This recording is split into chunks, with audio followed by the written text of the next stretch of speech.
Kakinada GPT ఎదురుగా rural TDP coordinator Katkamsetti Venkata Prabhakar కార్యాలయంలో కట్కంశెట్టి వెంకట ప్రభాకర్ ఆధ్వర్యంలో టీడీపీ రాష్ట్ర ఎస్సీ నాయకులు ఆకుమర్తి చిన్న మాతిక మీడియా సమావేశం నిర్వహించారు. ఈ సందర్భంగా చిన్న మాట్లాడుతూ వైసీపీ ప్రభుత్వంలో దళితులకు న్యాయం జరగలేదన్నారు. కార్యక్రమంలో జిల్లా ఎస్సీ సెల్ అధ్యక్షులు Kollabothula Apparao, SC cell senior నాయకులు బచ్చల కామేశ్వరరావు, టీడీపీ నాయకులు కమజు నెహ్రూ, కాకరపల్లి చలపతిరావు, ఎజ్జల బాబ్జీ, జంక్షన్ బాబ్జీ తదితరులు పాల్గొన్నారు.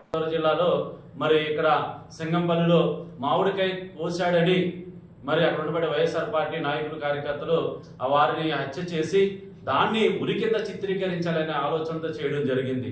మరి ఏదైతే దళితులు నా ఎస్సీలు నా మేనమామలు అంటూనే మరొక పక్క మాకు దళితులకు రావాల్సిన సంక్షేమ ఫలాలు రాకుండా అడ్డుకుంటూనే మరొక పక్క దళితులపైన నిరంతరం దాడులు చేస్తే దాడులు చేసిన ముద్దాయిల్ని కూడా తిప్పుకుని దళితులకు మాకు తీవ్రంగా అన్యాయం చేశాడు జగన్మోహన్ రెడ్డి.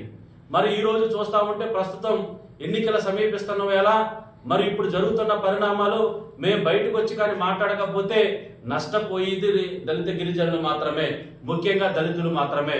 మేము ఈ సమయంలో కానీ మాట్లాడకపోతే భవిష్యత్తు దళిత జాతి అంధకారంలోకి నెట్టవేయబడుతుంది. కాబట్టి మేము ముందుకొచ్చి మీకు కొన్ని విషయాలు మీకు చెప్తా ఉన్నాం. ముఖ్యంగా ఇక్కడ కాకినాడ రూరల్ నియోజకవర్గంలో మరి కన్నబాబు గారు ఎవరైతే ఉన్నారో కన్నబాబు గారి వల్ల ఇక్కడ మాకు దళితులకు మేలు కలిగింది ఒకటి కూడా లేదు.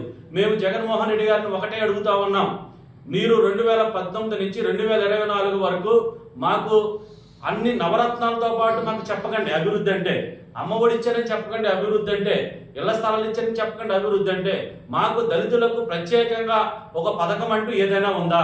మాలలకు కార్పొరేషన్ పెట్టా ₹1 ఇచ్చావా? రల్లీలకు కార్పొరేషన్ పెట్టా ₹1 ఇచ్చావా? మాదిగలకు కార్పొరేషన్ పెట్టా ₹1 ఇచ్చావా అని అడుగుతా ఉన్నాను. ముఖ్యంగా ఆంధ్రప్రదేశ్ లో ఎస్సీ ఎస్టీ సప్లై నిధులు 72,000 కోట్ల రూపాయలు నిధులు దారి మళ్లించి మా ఆర్థిక అభివృద్ధికి అడ్డుకట్ట వేశాం. ఒక పక్క దళితులని హత్య చేసిన వాళ్ళని కూడా తిప్పుకుంటూనే మరొక పక్క ఆర్థికంగా మమ్మల్ని అనగదొక్కబోయాడు జగన్మోహన్ రెడ్డి గారి సందర్భంగా తెలియజేస్తారు.